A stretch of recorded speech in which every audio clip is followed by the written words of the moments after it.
ஓம் சக்தி. சக்திகள் அனைவருக்கும் என்னுடைய அன்பான வணக்கம்.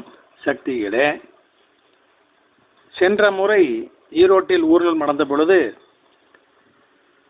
ஈரோடு வீரப்பஞ்சத்திரம் பகுதியிலிருந்து புறப்பட்டு சூரம்பட்டி 4 ரோட்டில் முடிஞ்சதுங்க. அம்மாவுடைய மேடை சூரம்பட்டி 4 ரோட்டில் அமைக்கப்பட்டிருந்தது.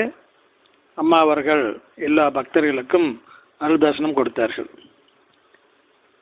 அப்படி ஊர்வலத்தில் வந்துட்டு இருக்கும் பொழுது என் அருகில் என் வயதை ஒத்த ஒரு நபர் வந்தார். வெள்ளை வேட்டி வெள்ளை சட்டை. பார்த்தாலே தெரிஞ்சு அவர் அம்மா பக்தர் இல்லை அப்படின்னு. ஆனால் அவர் ஊரில் கடைசி வரைக்கும் வந்து அம்மாவை தரிசனம் பண்ணிவிட்டு அப்புறம் 2 பேர் அம்மாவை விட்டு நகுந்து அக்கட்டால் போனவங்கள ஒரு டீ கடைக்கு போனோம். டீ சாப்பிட்லான்னு. அப்புறம் டீ சாப்பிட்டுட்டு இருக்கும் பொழுது நான் அவரை பேச்சு கொடுத்து குறைஞ்சேன்.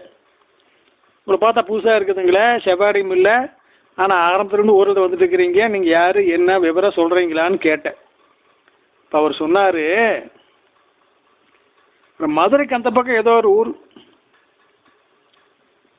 அவருக்கு என்ன பிரச்சனைன்னா, அவருடைய ஒரே மகன் வாலிபன், அவங்க அம்மா ஏதோ கோபமாக சொல்லி போட்டான்னு சொல்லி வீட்டை விட்டு வெளியே போயிட்டான். 2 வருஷம் ஆச்சு. தேடாத இடம் கிடையாது, ஆள் கிடைக்கல.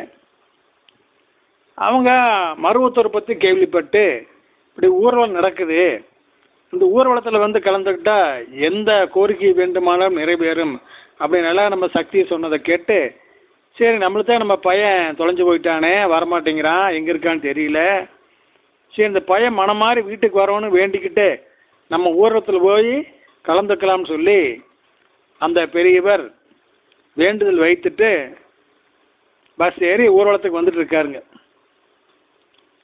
பஸ்ஸு பாதி தூரம் வந்துட்டு இருக்குது. அப்போ அவருடைய செல்ஃபோன் அடிக்குது.